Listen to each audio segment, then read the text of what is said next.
The crystal chandeliers sparkled overhead as Elena moved quietly between tables, balancing a heavy tray of champagne glasses.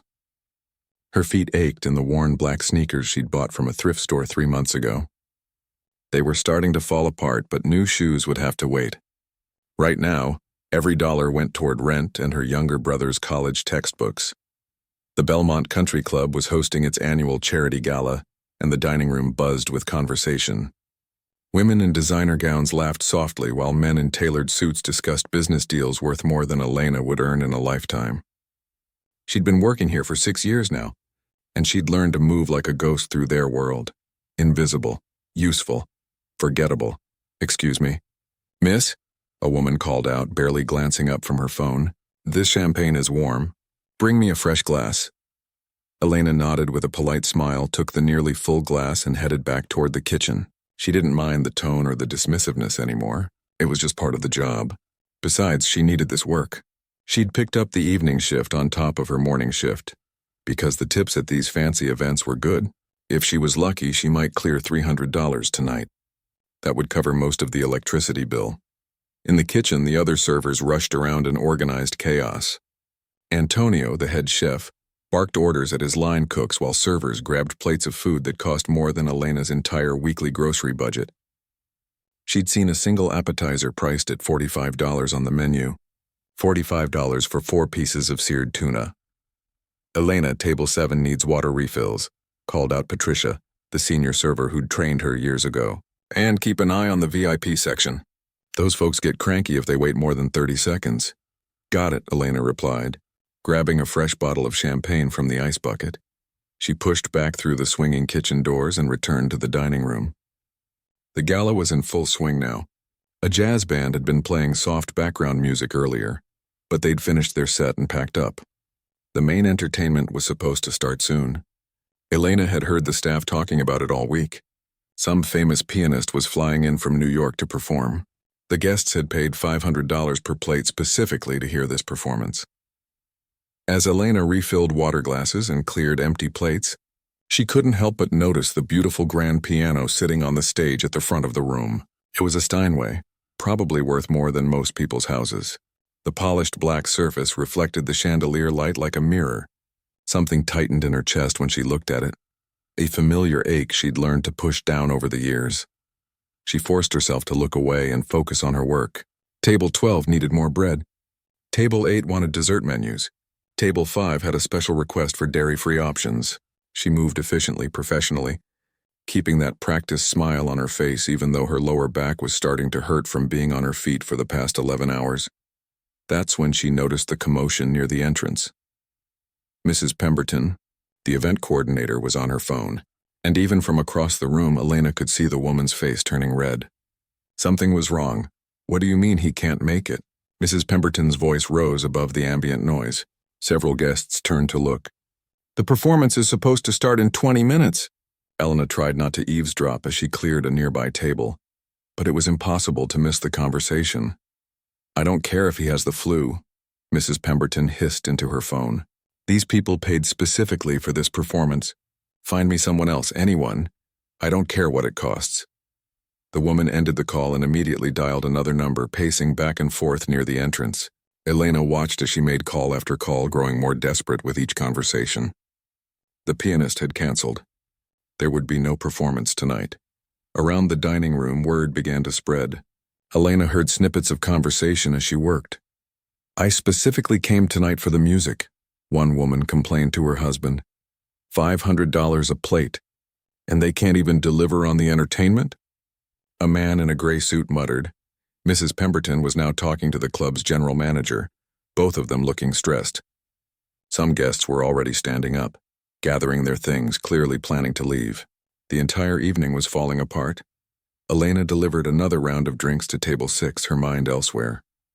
She was thinking about that piano, about the last time she'd played in front of an audience. It had been 8 years ago, back when she was 20 years old and the world still felt full of possibilities. Back then, she'd been a student at Juilliard, one of the most prestigious music schools in the world. She'd gotten in on a full scholarship, the pride of her parents' lives.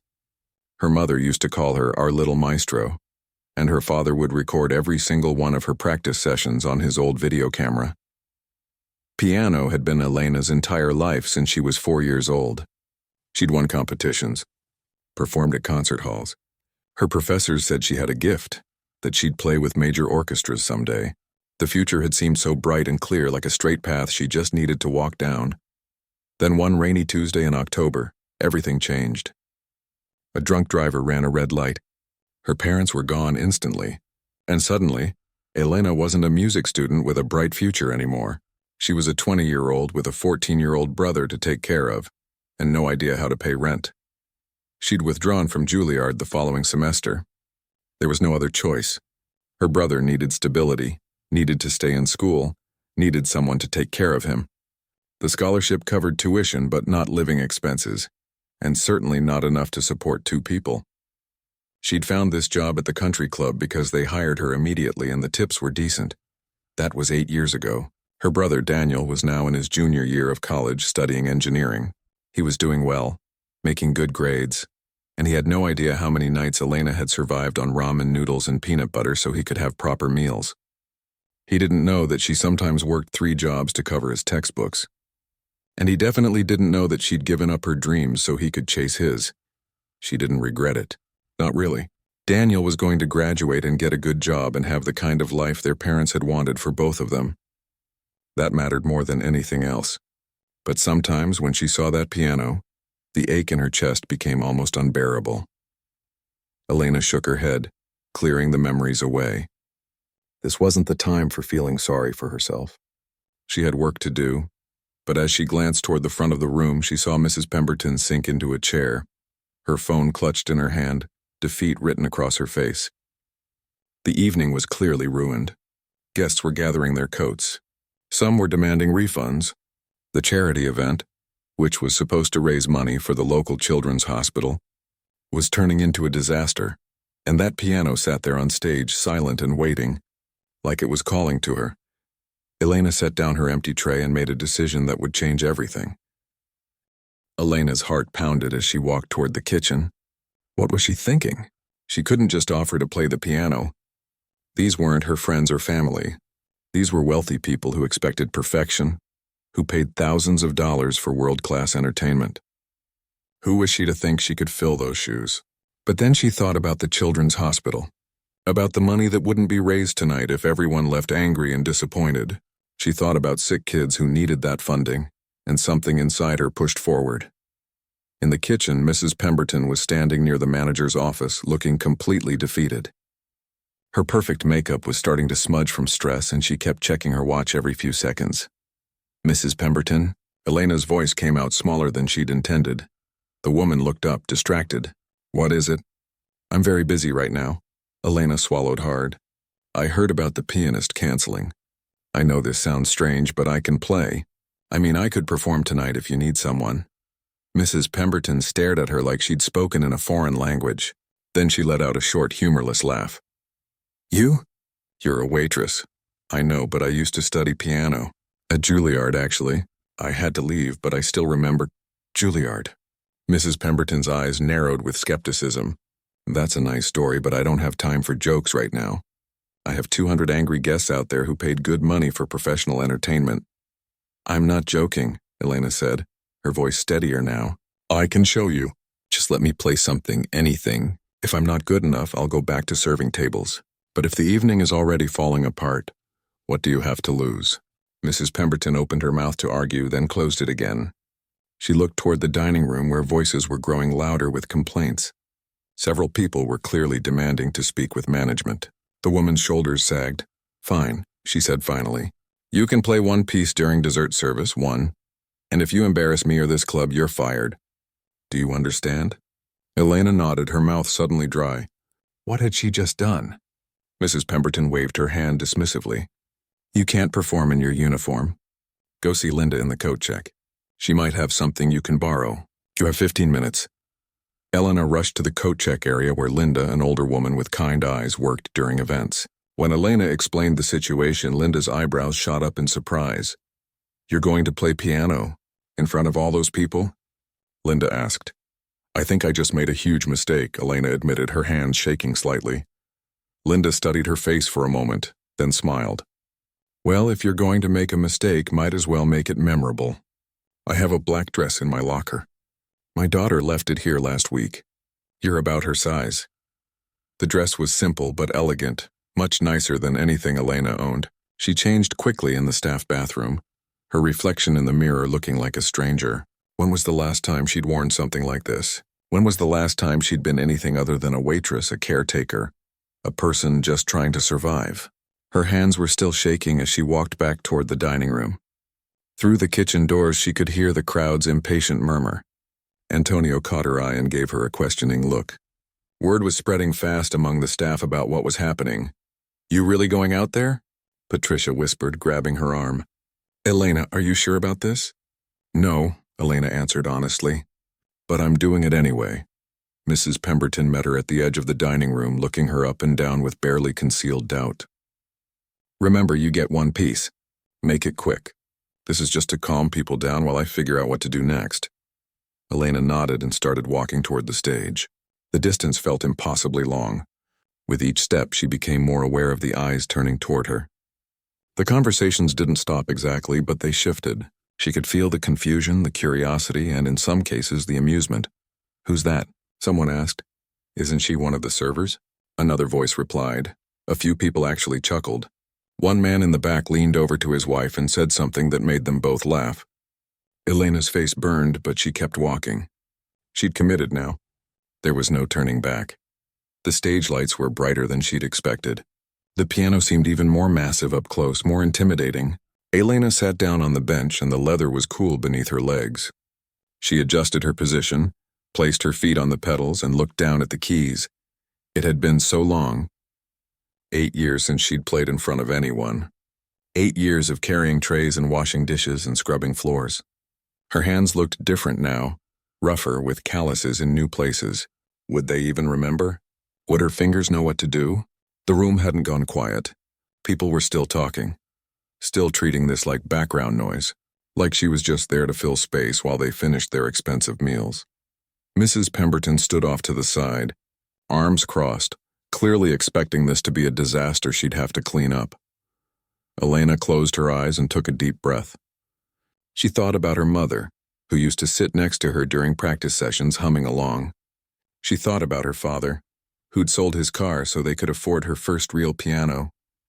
She thought about Daniel, about all those nights she'd come home exhausted and found him asleep at the kitchen table with his homework spread out, trying so hard to make something of himself. She thought about every dream she'd given up, every sacrifice she'd made, every moment she'd pushed down the music that still lived inside her. And then she began to play. She chose Rachmaninoff's Piano Concerto No. 2, one of the most technically demanding pieces in classical piano repertoire. Her professors at Juilliard had called it her signature piece, the one where her passion and skill came together perfectly. It was ambitious, maybe even foolish, but if she was going to do this, she was going to do it right. The first notes rang out clear and pure, and the room changed. Conversation stopped mid-sentence. The man who'd been laughing fell silent. The woman who'd called her champagne warm set down her fork and looked up. Even Mrs. Pemberton's skeptical expression shifted to something else entirely. Elena's fingers moved across the keys like they'd been waiting 8 years for this moment. Every emotion she'd bottled up came pouring out through the music. The grief of losing her parents. The weight of responsibility she'd carried alone. The dreams she'd buried. The exhaustion. The loneliness. The small moments of joy she'd found in watching Daniel grow up. All of it flowed into the notes. The piece built and swelled, her hands flying across the keys with a confidence that surprised even her. This wasn't just muscle memory. This was something deeper. Something that had survived despite everything. The music had never really left her. It had just been waiting. Tears started running down her face, but she didn't stop playing. She couldn't stop. This might be the last time she ever touched a piano like this. The last time she let herself remember who she used to be, who she might have become. The dining room had gone completely silent except for the piano. 200 people sat frozen, their expensive meals forgotten, their phones put away, their conversations abandoned. They weren't thinking about refunds anymore. They weren't angry about the canceled performer. They were witnessing something unexpected, something real. Elena played the final notes, letting them hang in the air like a question without an answer. Her hands trembled slightly as she lifted them from the keys. She sat there for a moment, afraid to look up, afraid to see their faces. Then the silence broke. The silence lasted for what felt like forever. Elena kept her eyes down, staring at the piano keys, her heart racing so fast she thought it might burst.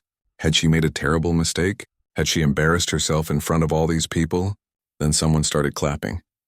It was just one person at first, somewhere in the middle of the room. Then another joined in. And another. Within seconds, the entire room erupted in applause. Not the polite, obligatory clapping that people do at formal events. This was different. This was thunderous. Elena finally looked up, and what she saw took her breath away. Everyone was standing. Every single person in that room was on their feet. Women were wiping tears from their eyes, not caring that their expensive makeup was running. Men who'd been casually checking their phones minutes ago were clapping so hard their hands must have hurt. The woman who'd complained about warm champagne had both hands pressed to her mouth, tears streaming down her cheeks. The man who'd laughed when Elena walked to the stage stood frozen. His expression transformed into something like wonder. Even the waitstaff had stopped working and were applauding from the edges of the room. Mrs. Pemberton stood near the stage with her hand over her heart, her earlier skepticism completely gone. She looked shocked, like she couldn't quite believe what had just happened. The applause continued for what must have been a full minute. Elena sat there, overwhelmed, not knowing what to do. She'd imagined a lot of possible outcomes when she'd offered to play, but this hadn't been one of them. She'd expected polite tolerance at best, quiet dismissal at worst, not this. Never this. Finally, she stood up and gave a small, awkward bow. The applause somehow got even louder. A few people were actually shouting, "Bravo!" like she'd seen in movies about concert halls. As Elena stepped down from the stage, her legs felt shaky. Mrs. Pemberton rushed over to her, and for a moment, Elena thought she might be in trouble despite the applause. But the woman grabbed both of Elena's hands, squeezing them tightly. "My God," Mrs. Pemberton said, her voice thick with emotion. "Why are you working as a waitress? Why aren't you performing at Carnegie Hall?" Before Elena could answer, people started approaching. They came in waves, all wanting to talk to her, to tell her how the music had moved them. A distinguished-looking older man with silver hair pushed through the small crowd forming around her. Excuse me," he said, his voice carrying authority. "Please, let me through." The crowd parted for him, and Elena recognized him from earlier in the evening. He'd been sitting at one of the VIP tables up front. "She'd served him wine during the first course, young lady," he said, studying her face intently. "I'm Lawrence Hartwell. I conduct the Metropolitan Symphony Orchestra. I've been conducting for 40 years, and I need to know something." "Where did you train?" "Juilliard, sir," Elena said quietly. "But I only completed 2 years." His eyes widened. "Only 2 years? And you can play Rachmaninoff like that?" He shook his head in disbelief. "Who is your instructor?" "Professor Chen, Margaret Chen." Margaret Chen. Lawrence's expression changed to something like reverence. "She only takes exceptional students. Why in God's name did you leave?" Elena hesitated. The whole room seemed to be listening now, waiting for her answer. She'd spent 8 years avoiding this question, avoiding this entire part of her life, but standing there, still feeling the echo of the music in her bones, she found herself telling the truth. "My parents died," she said simply. "Car accident. I had a younger brother who was only 14. Someone had to take care of him, make sure he could finish school. The scholarship covered my tuition, but it couldn't support both of us. So I left." The silence that followed was different from before. This wasn't the awed silence of after the performance. This was heavier, filled with understanding and something that felt uncomfortably like pity. "You gave up Juilliard to raise your brother?" a woman's voice asked from the crowd. Elena turned to see an elegant Asian woman in a stunning red dress stepping forward. "You were what, 20 years old?" 20, Elena confirmed. He needed stability. He needed someone to be there for him. The music could wait. 8 years, Lawrence said softly, like he was doing math in his head. "You haven't performed in 8 years and you can still play like that?" "I practice sometimes," Elena admitted. "Late at night after my shifts. There's a community center near my apartment with an old piano. The director lets me use it if I come after 10 when everything's closed." Another woman pushed forward, wearing a navy suit that probably cost more than Elena's monthly rent. She had sharp, intelligent eyes behind designer glasses. "I'm Beverly Chen," she said. "Not related to your professor, but I sit on the board of the National Arts Foundation. I also run a scholarship fund for young musicians." She paused, seeming to measure her words carefully. "What you just did, that wasn't just technical skill, that was artistry. Real artistry. The kind that can't be taught." "Thank you," Elena said, unsure what else to say. "How old is your brother now?" Beverly asked. 22. "He's a junior in college studying engineering." "So he has one more year?" Elena nodded. "Yes, one more year. Then he'll graduate and get a job and I won't have to worry about him anymore." Beverly exchanged a meaningful look with Lawrence. Something unspoken passed between them. Around them, other guests were murmuring to each other, having quiet conversations that Elena couldn't quite hear. Mrs. Pemberton touched Elena's arm gently. "Why don't you come sit down? I'll get you some water. You must be exhausted." Elena let herself be led to a nearby chair. Her hands were still trembling slightly from the adrenaline. Patricia appeared with a glass of water and squeezed Elena's shoulder supportively. The other servers were staring at her like she was a completely different person, which in a way she supposed she was. The guests slowly returned to their tables, but the energy in the room had completely changed. Instead of the earlier frustration and complaints, people seemed energized, excited. They talked in animated voices, gesturing toward the piano, toward Elena. The charity event that had been falling apart was somehow saved, though not in any way anyone could have predicted. A younger man approached, maybe in his early 30s, wearing an expensive suit that hung perfectly on his frame. He had the quiet confidence of someone used to being the most successful person in any room. "I'm Robert Wu," he said, offering his hand to Elena. "I run a tech company, but I came tonight because my mother insisted. She's on the hospital board." He smiled slightly. "I was planning to leave before dessert. I had emails to answer, calls to make, but then you played." Elena shook his hand, confused about why he was telling her this. "My mother was a musician," Robert continued, his voice softer now. "A violinist. She was incredibly talented, won competitions, the whole thing. But she grew up poor, really poor, and there was no path for her. No scholarships, no support systems. She had to give it up to support her family. She ended up working in a factory." He paused. "She's successful now, built a good life, but she always wondered what might have been. When I heard you play, when I heard your story, I saw my mother. The talent that almost got buried by circumstance." Elena didn't know what to say. The emotion in his voice was raw and real. "I want to help," Robert said firmly. "I don't know exactly how yet, but I want to help." More people were standing now, moving toward them. Lawrence was having an intense discussion with Beverly. Mrs. Pemberton was on her phone again, but this time she looked excited rather than panicked. Elena sat there in her borrowed dress, surrounded by strangers who suddenly wanted to change her life, and felt like she'd stepped into someone else's story. This couldn't be real. Things like this didn't happen to people like her. Did they? Elena sat in that chair feeling like the world had tilted sideways. Around her, wealthy strangers were having conversations about her future like it was something they could just decide. Part of her wanted to run back to the kitchen, put on her uniform, and pretend none of this had happened. But another part of her, a part she'd buried years ago, was desperately hoping this moment was real. Lawrence Hartwell pulled up a chair next to her, sitting down with the careful movements of someone whose knees didn't work like they used to. Up close, Elena could see he was probably in his 70s, with kind eyes that had seen a lot of music in their time. "Listen to me carefully," he said, his voice low and serious. "What you did tonight, that level of performance after 8 years away from serious training, that doesn't happen. Do you understand what I'm saying? That kind of talent doesn't just disappear because life got hard." Elena swallowed. "I've tried to keep practicing when I can." "On an old piano at a community center after 10 at night," he said, shaking his head. "Do you know how absurd that is? It's like watching an Olympic athlete training in a parking lot." He leaned forward. "I want you to audition for the symphony orchestra. We have an opening for a pianist. The position comes with a salary, benefits, the whole package. It's not Carnegie Hall money, but it's enough to live on." Elena's heart skipped. "An audition? But I haven't played professionally in 8 years. I don't have recordings, references, any of the things you'd normally need." "You just gave me the only reference I need," Lawrence said. "That performance was your audition as far as I'm concerned. But there's a process, a board, other musicians who need to hear you. Can you come next week? Tuesday at 2? I work Tuesday at 2. Elena said automatically, then felt foolish. Here was a chance at everything she'd given up, and she was worried about a waitressing shift? Then tell them you can't come in, Lawrence said gently but firmly. This is your life we're talking about. Your actual life, not just a job that pays bills. Before Elena could respond, Beverly Chen rejoined them, her phone in hand and a determined look on her face.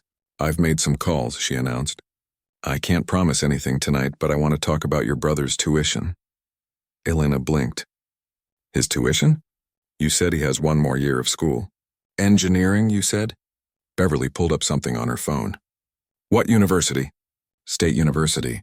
He's on partial scholarship, but I cover the rest. It's about $18,000 a year with housing and books. Beverly nodded like this confirmed something she'd been thinking. The foundation I run has emergency funding for exactly this kind of situation. We support artists who've had to set aside their careers due to family circumstances. If your brother qualifies for the funding, it would cover his remaining expenses. All of them. Elena couldn't breathe. That's not possible. That's too much. You don't even know me. I know enough, Beverly said. I know you sacrificed 8 years of your life for family. I know you're still practicing on a broken piano in the middle of the night because you can't let the music die. I know you had the courage to walk onto that stage tonight when you had every reason to be terrified. She smiled. That tells me everything I need to know about your character. A small crowd had gathered around them now. Robert Wu was talking quietly with an older couple. Mrs. Pemberton stood nearby looking completely overwhelmed by everything happening. Patricia had abandoned her serving duties and was listening to every word, her eyes wide. There's more, Beverly continued. This is actually the bigger part, and I need you to really hear me. She sat down on Elena's other side. The foundation has a broader mission. We're trying to change the system that makes stories like yours so common. There are hundreds, maybe thousands of talented artists out there who had to give up their dreams because they couldn't afford to keep chasing them. We want to find them, help them, create pathways back to their art. I don't understand what that has to do with me, Elena said. We want you to be the face of it, Beverly said. We want to tell your story, use it to raise awareness and funding. Would you be comfortable with that? Elena looked around at all the expectant faces. This was too much, too fast. Just an hour ago, she'd been serving champagne and clearing plates. Now people were talking about changing her entire life, about turning her into some kind of symbol. I need to think, she said, her voice shaky. This is all happening so fast. I need to talk to my brother. I need to understand what any of this actually means. Of course, Lawrence said kindly. Nobody's asking you to decide everything tonight. Just come to the audition on Tuesday. We'll figure out the rest as we go. Robert Wu stepped forward then, and the crowd parted for him the way people do for someone who's used to being listened to. I want to add something, he said. I've been thinking about this since you played. My mother never got her chance. She's 70 now, runs a successful business, has a good life. But she keeps her violin in a case in her closet, and sometimes I catch her looking at it with this expression that breaks my heart. He paused, collecting his thoughts. I can't give her back those lost years, but maybe I can help make sure other people don't lose theirs. I want to fund a foundation, a real one, with significant money behind it. Scholarships, emergency support, training programs, everything artists need when life tries to knock them off course. Elena stared at him. You want to start a foundation because of what happened tonight?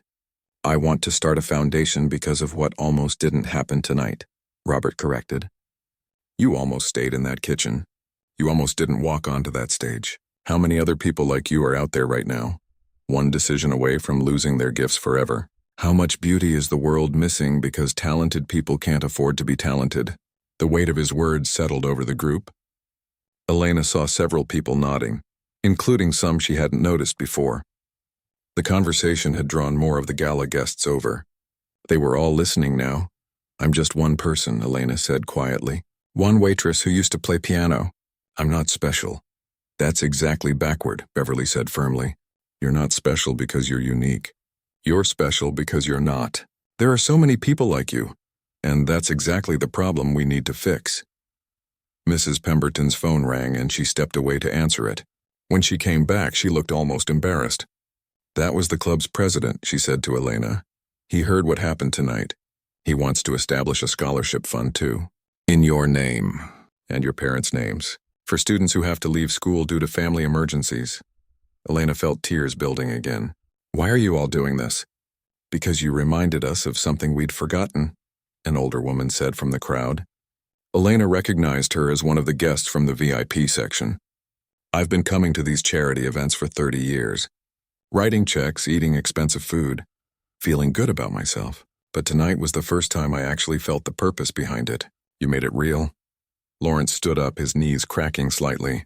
Here's what's going to happen, he said in his conductor's voice, the one used to organizing complicated groups of people. Elena, you go home tonight and think about everything we've discussed. Talk to your brother. Sleep on it. But Tuesday at 2, I want to see you at the Symphony Hall. Bring whatever music you're comfortable playing. We'll do a proper audition, introduce you to the other musicians, show you what the job actually looks like. He handed her a business card. That's my personal cell phone number. Call me if you have questions, concerns, or if you just need to talk to someone who understands what this world is like. I've been in classical music my entire life. I know how overwhelming it can be. Beverly handed her a card too. Same, call anytime. We'll need to meet to discuss the foundation support, but there's no pressure. Everything we talked about tonight, we meant it. But we also understand this is your life and your decision.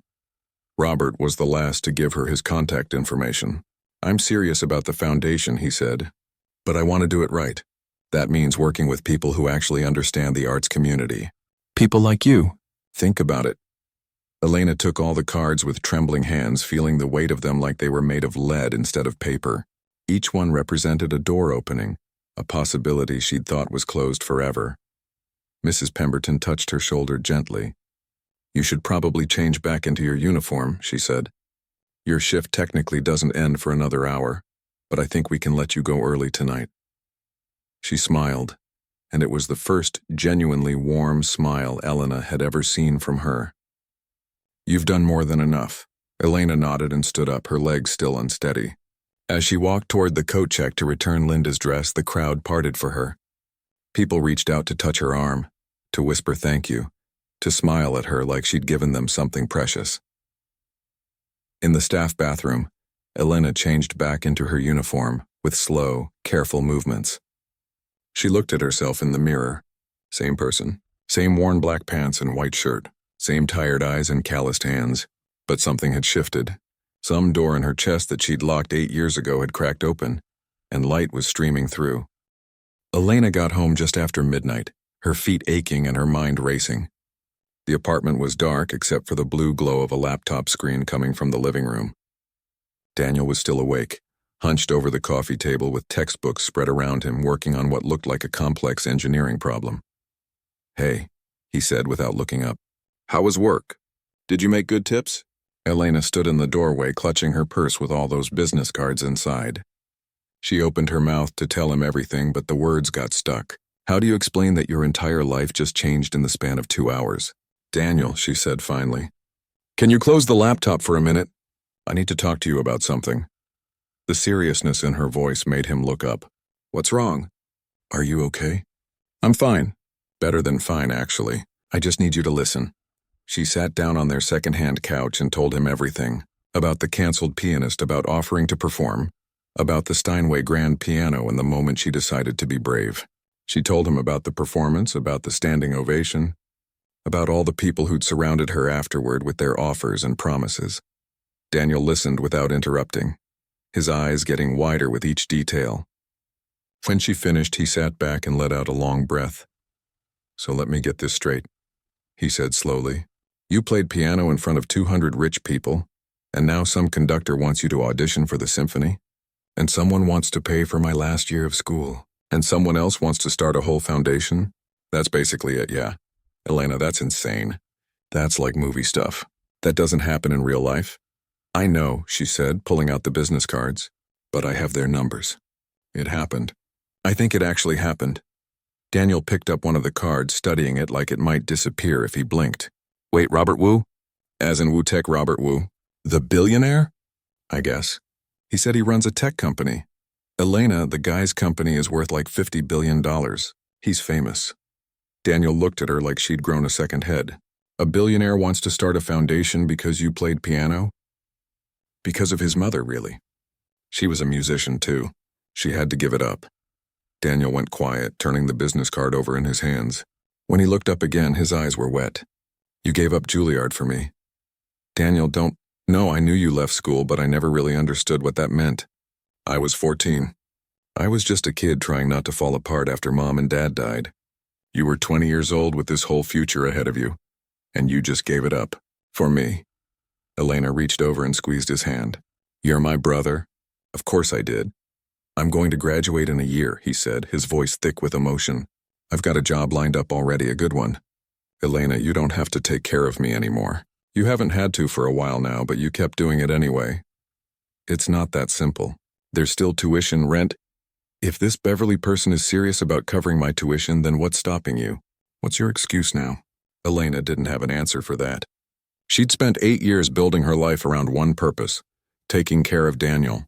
The thought of putting herself first felt selfish, dangerous even. What if I'm not good enough anymore? She whispered. What if I go to that audition and they realize I'm just a waitress who plays piano in her spare time? What if tonight was just luck? Daniel laughed, but it wasn't mean. Elena, you practiced for 8 years on a broken piano in the middle of the night after working double shifts. You never stopped. That's not luck. That's love. You loved music too much to let it die, even when you had every reason to quit. He was right. She knew he was right. But knowing something and believing it are two different things. The next morning, Elena called in sick to work for the first time in 6 years.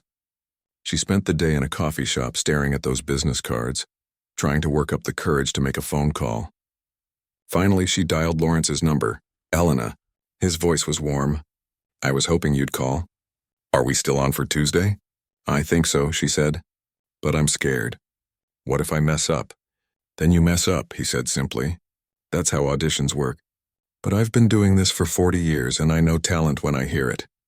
You've got something special. Don't let fear talk you out of finding out what you're capable of. She called Beverly next, then Robert. Each conversation felt surreal, like she was living in someone else's life. But they were all serious. They'd all meant what they said. Tuesday came faster than Elena expected. She put on the nicest outfit she owned. A simple navy dress she usually wore to job interviews and took the bus to the Symphony Hall. The building was beautiful, all marble columns and soaring ceilings. She felt completely out of place. Lawrence met her at the entrance with a genuine smile. Ready? Not even a little bit, she admitted. Perfect. The best performances come from nerves. Means you care. The audition room was smaller than she'd expected, more intimate. There was a beautiful grand piano and about a dozen chairs where musicians sat with clipboards and curious expressions. Lawrence introduced her to each of them and they were all kind, but Elena could see the question in their eyes. Who is this woman? Why is Lawrence so interested in her? Whenever you're ready, Lawrence said, taking a seat. Elena sat at the piano and chose a different piece this time. Something slower, more delicate, a Chopin nocturne that her mother had loved. She played it for her parents, for Daniel, for every quiet night she'd spent at the community center piano, and for the part of herself she'd almost lost. When she finished, the room was silent for a moment. Then one of the violinists, a woman with gray hair, started clapping. The others joined in. When can you start? Lawrence asked, smiling. 3 months later, Elena walked onto the stage of the Symphony Hall for her debut performance. The seats were full. In the front row sat Daniel, wearing the suit they'd bought together for his upcoming job interviews. Next to him were Beverly, Robert, and Mrs. Pemberton. Patricia and Antonio had come too, along with half the staff from the country club. Even Linda was there, beaming proudly. The local news had picked up her story. It had spread on social media, shared thousands of times. Waitress to symphony musician, the headlines read. But to Elena, it was never really about that. It was about second chances, about not letting fear win, about the courage it takes to let yourself hope for something better. The foundation Robert started in her name had already helped 15 other artists return to their work. A painter who'd been driving trucks, a dancer who'd been working construction, a writer who'd been cleaning offices. Each one had a story like hers, dreams deferred but not forgotten. Beverly's scholarship fund had expanded too. Daniel's tuition was covered, and now 12 other students had support when family emergencies threatened their education. As Elena played that night, she thought about the moment she'd decided to walk onto that stage at the country club. How terrified she'd been, how certain she was that she'd fail. She thought about all the years she'd spent convinced her musical life was over, that she'd made her choice and had to live with it. But life doesn't always follow the script we write for ourselves. Sometimes it offers unexpected chapters, surprise endings, moments that change everything. The music soared through the concert hall, rich and full and alive. In the audience, people closed their eyes and listened. Some of them saw their own deferred dreams in her story. Some remembered talents they'd set aside, passions they'd forgotten. A few, inspired by what they'd heard, decided to reach out to someone who needed help, to be the person who opens a door for someone else. That's what Elena's story became in the end. Not just about one woman who got a second chance, but about what happens when people choose to see each other, really see each other, beyond uniforms and job titles and assumptions about who deserves opportunities. After the performance, as Elena took her final bow to thunderous applause, she caught Daniel's eye. He was crying, unashamed, clapping until his hands were probably sore. She'd spent 8 years trying to give him a better future. She'd never imagined he'd be there to watch her reclaim her own. The standing ovation lasted for 5 minutes. Elena stood on that stage, overwhelmed with gratitude, thinking about the unpredictable nature of life. How one decision, one moment of courage can ripple outward in ways you never expect. How sometimes the ending you think you're headed toward is really just the beginning of something else entirely. As the applause finally faded and the lights came up, Elena walked off stage not as someone who'd given up her dreams, but as someone who'd found them again.